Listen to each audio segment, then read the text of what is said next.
오늘 말씀은 마가복음 13장 1절부터 13절입니다. 예수께서 성전에서 나가실 때에 제자 중 하나가 이르되 선생님이여 보소서 이 돌들이 어떠하며 이 건물들이 어떠하니이까. 예수께서 이르시되 내가 이 큰 건물들을 보느냐. 돌 하나도 돌 위에 남지 않고 다 무너뜨려지리라 하시니라. 예수께서 감람산에서 성전을 마주 대하여 앉으셨을 때에 베드로와 야고보와 요한과 안드레가 조용히 묻되 우리에게 이르소서 어느 때에 이런 일이 있겠사오며 이 모든 일이 이루어지려 할 때에 무슨 징조가 있사오리이까. 예수께서 이르시되 너희가 사람의 미혹을 받지 않도록 주의하라. 많은 사람이 내 이름으로 와서 이르되 내가 그라 하여 많은 사람을 미혹하리라. 난리와 난리의 소문을 들을 때에 두려워하지 말라. 이런 일이 있어야 하되 아직 끝은 아니니라. 민족이 민족을 나라가 나라를 대적하여 일어나겠고 곳곳에 지진이 있으며 기근이 있으리니 이는 재난의 시작이니라. 너희는 스스로 조심하라. 사람들이 너희를 공회에 넘겨주겠고 너희를 회당에서 매질하겠으며 나로 말미암아 너희가 권력자들과 임금들 앞에 서리니 이는 그들에게 증거가 되려 함이라. 또 복음이 먼저 만국에 전파되어야 할 것이니라. 사람들이 너희를 끌어다가 넘겨줄 때에 무슨 말을 할까 미리 염려하지 말고 무엇이든지 그때에 너희에게 주시는 그 말을 하라. 말하는 이는 너희가 아니요 성령이시니라. 형제가 형제를 아버지가 자식을 죽는 데에 내주며 자식들이 부모를 대적하여 죽게 하리라. 또 너희가 내 이름으로 말미암아 모든 사람에게 미움을 받을 것이나 끝까지 견디는 자는 구원을 받으리라. 아멘.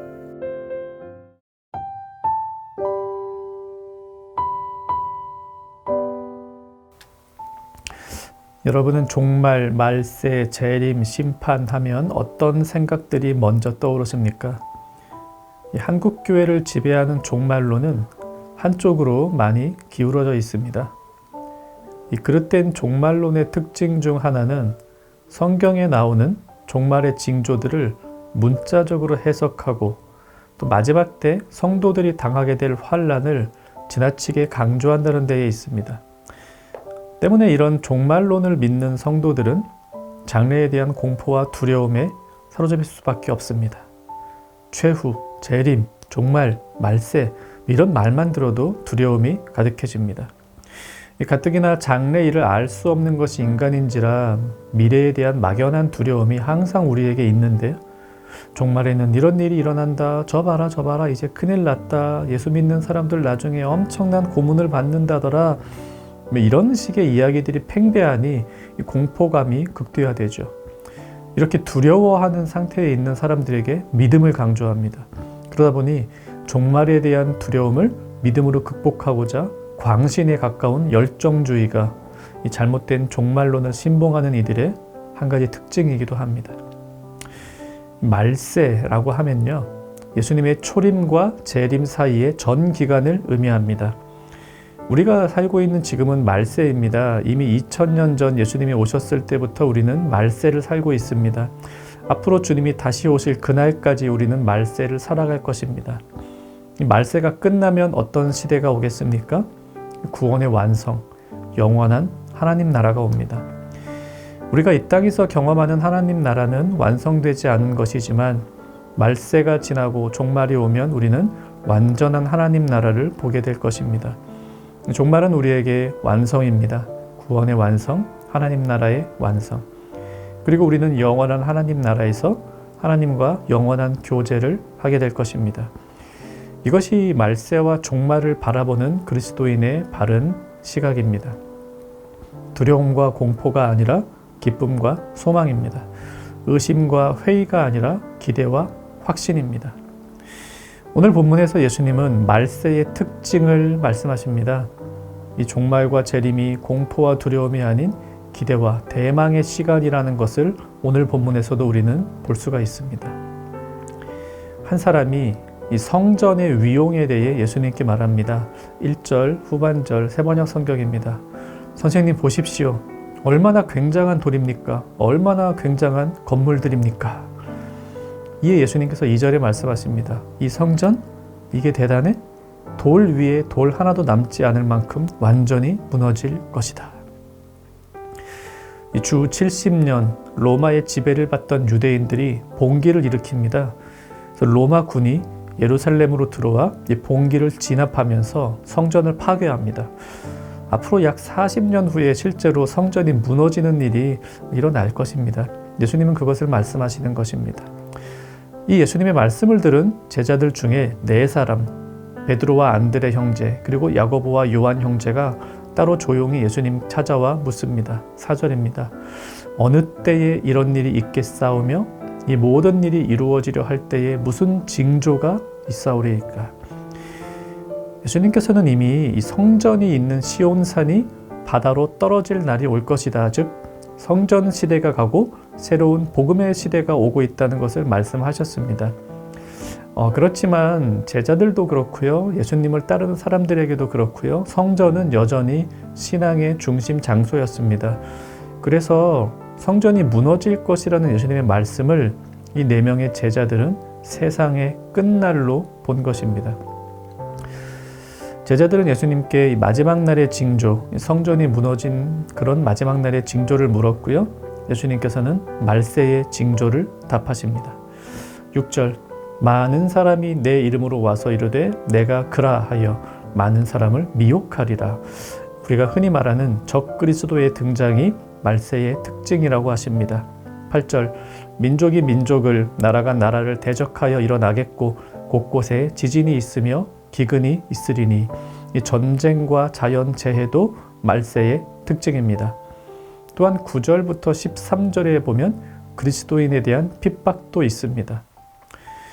근데 이런 모든 것들은 종말이라고 하는 어느 한 시점의 징조라기보다는 말세라는 전체 기간의 징조라는 것 중요합니다. 말세는 언제라고요? 예수님의 초림부터 재림까지 전체의 기간입니다. 이 적그리스도, 전쟁, 기근, 지진, 핍박 이런 일들은요 사실 항상 있어 왔습니다. 특이한 일이 아닙니다. 예수님 이후 우리가 평안히 사는 날은 없었습니다. 지구상에는 단 하루도 전쟁이 그친 날이 없었습니다. 자연은 끊임없이 인간을 괴롭히고 인간은 지속적으로 자연을 파괴하며 살아왔습니다. 그리스도의 자리를 대신하려 하는 적그리스도들 항상 있었습니다.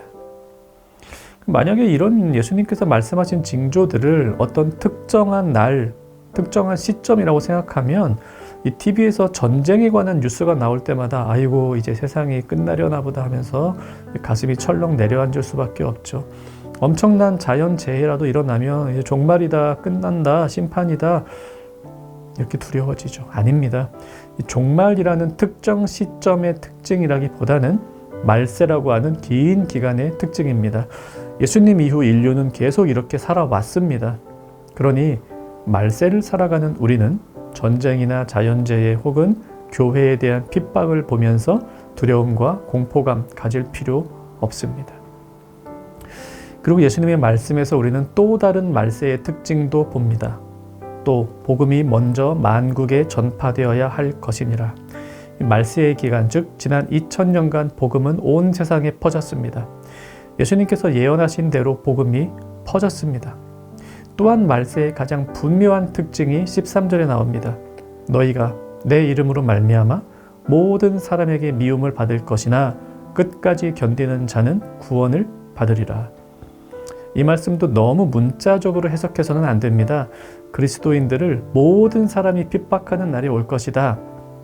그렇게 보지 말고 보다 보편적인 해석을 하면 됩니다. 생각해 보십시오. 교회는 역사상 단 한 번도 모든 사람들의 축복과 응원을 받은 적 없습니다. 교회를 미워하는 세력 늘 있었고요. 세상 문화는 신앙을 방해하는 쪽으로 발전하게 마련이었습니다. 이렇게 우리의 신앙을 무너뜨리려는 세상 문화와 유행과 권세 속에서도 신앙을 지키는 이들은 항상 구원을 받아왔습니다. 이 말세의 가장 중요한 특징, 하나님의 구원 사역이 오늘도 계속되고 있다는 사실입니다. 오늘 우리는 말세를 살고 있습니다. 신앙에 대한 도전들 있습니다. 말세의 특징입니다. 그런데 하나님께서 일하십니다. 이것이 바로 말세의 가장 중요한 특징입니다. 말세는 인내를 필요로 하는 소망의 기간입니다. 이 기간 끝나면 우리 주님께서 구원의 완성을 이루실 것입니다. 바로 이런 소망의 말세를 살아가는 것이 우리 그리스도인들의 바른 종말관입니다. 말씀 생각하며 기도합시다. 모든 유혹을 이기고 바른 신앙의 길을 항상 걷게 하옵소서. 이렇게 기도하시고요. 잘못된 종말론에 사로잡힌 친구, 이웃이 있다면 그들을 위해 기도할 뿐 아니라 바른 신앙의 말로 그들을 권면하게 하옵소서. 오늘 하루도 소망을 가진 말세를 살아가는 청년가족 되기를 바랍니다.